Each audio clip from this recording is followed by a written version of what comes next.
GB Entajul আমার তুমি ভীষণ দামি, অভিমান করলে অভিমান ভাঙ্গাতে জানি, শাসন করলে তা মানতে রাজি, বকলে পড়ে কাঁদতে পারি, ঝগড়া করলে আদরের আবদার রাখি।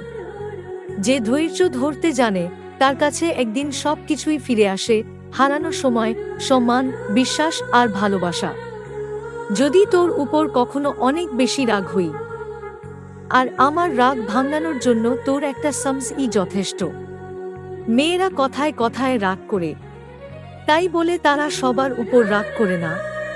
তারা শুধু তার উপরই রাগ করে যাকে সে সবচেয়ে বেশি ভালোবাসে।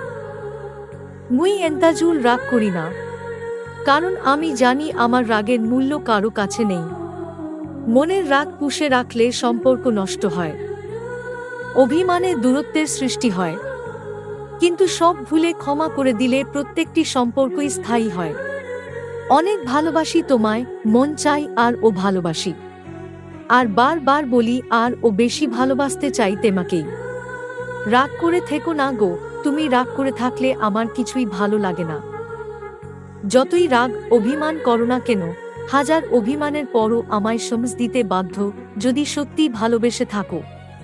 প্রচণ্ড রাগ, মেসেজ না করার শপথ, তারপরও বারবার ইনবক্স চেক করা, এই ভেবে এই বুঝি তার মেসেজ এলো, এটাই ভালোবাসা। জিবি এন্তাজুল কেমন হয়েছে লাভ স্টোরি সাইরি কমেন্ট করে জানাবেন, শেয়ার লাইক কমেন্ট করতে ভুলবেন না।